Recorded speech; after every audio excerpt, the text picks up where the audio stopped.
How would you sum up the season so far? I suppose if you look at the league table, obviously it looks like it's going well, but obviously some of the performances haven't been up to standard. But listen, going into the weekend, we know if we win Friday night, we can go back top of the league, and after 17 games coming up to the break, if you told us we'd be thereabouts, and we'd be delighted. So as you asked me how I think we're doing, I suppose the league doesn't lie, and we're up there, so we're doing alright. You haven't really had a consistent back four in front of you all season. How have you found that?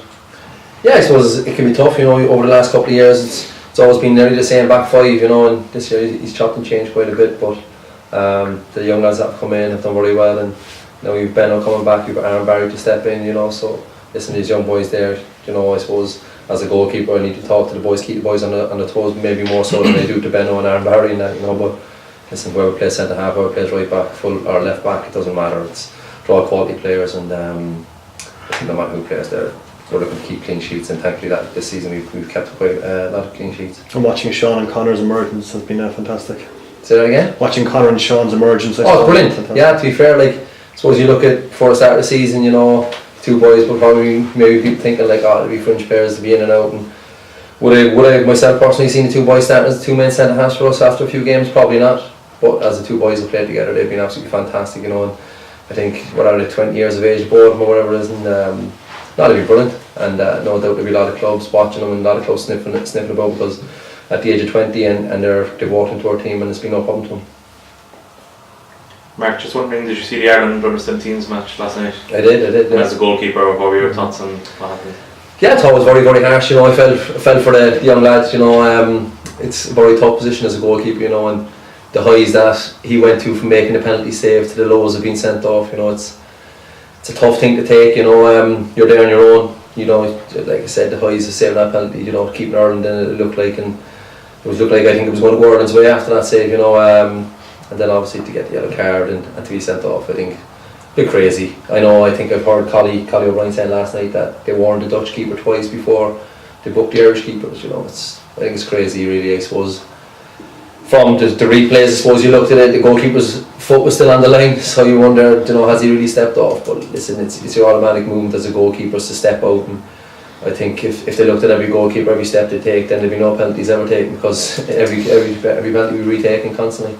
Yeah, because you were involved in a shootout against Dundalk. Were you aware that, say, if you did encroach, you could get booked? Were you aware of that rule? No, I didn't. No, not to be fair. I thought it was just like, if you did do that, it's just it's a retake. It's frustrating. Obviously, if you make the save and it has to be retaken.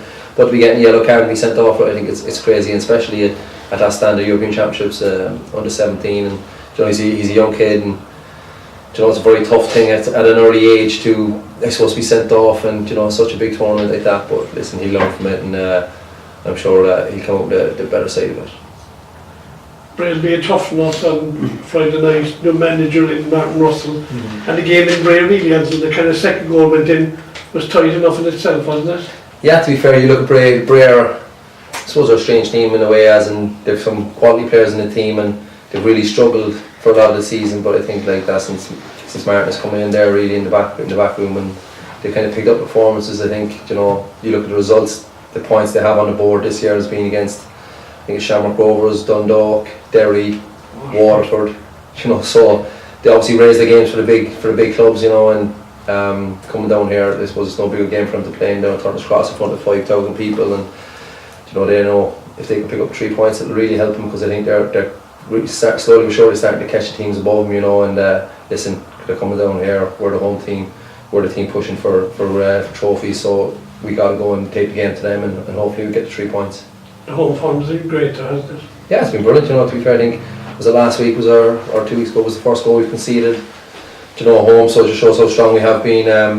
It's easy. By the way, for me, I think it's easy to go in front of 6,000 people when you have them on your back and they're roaring into the shed to score goals. I think thankfully that's what we've been doing, and even when things maybe weren't going away, they were still with us.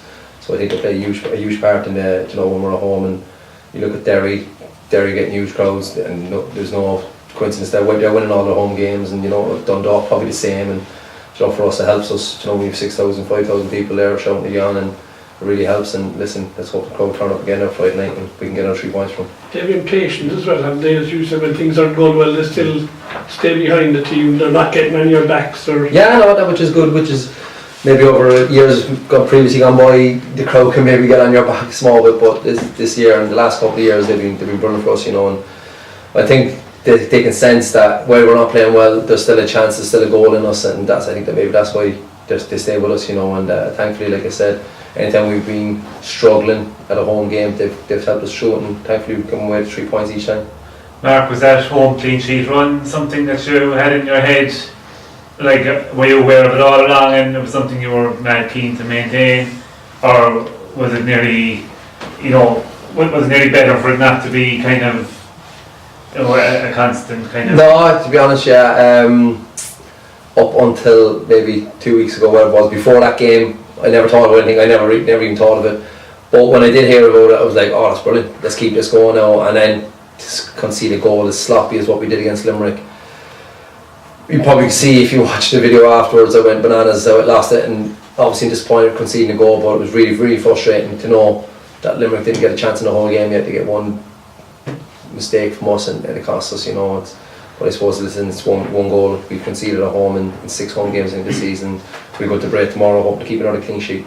Have you been happy with your own performances?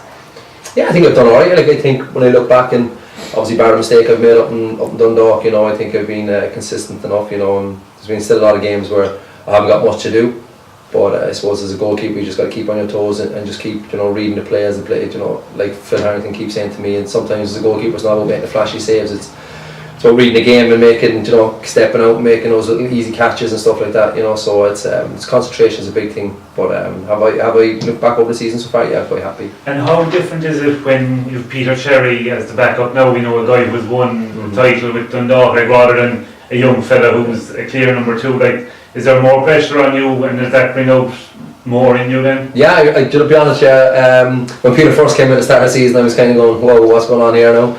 But no, I'm glad he's there. Peter's a top bloke, and two of us are pushing each other all the time, if my standard drops a bit in training, I look and see Peter making 2-3 great saves, and then snap over and I go, I'm at it again, which is a good thing. Maybe over the years when there was young lads there, maybe I didn't. But now with Pete there, I think it's best for me, it's best for Pete, it's best for everyone, it's best for Cork City.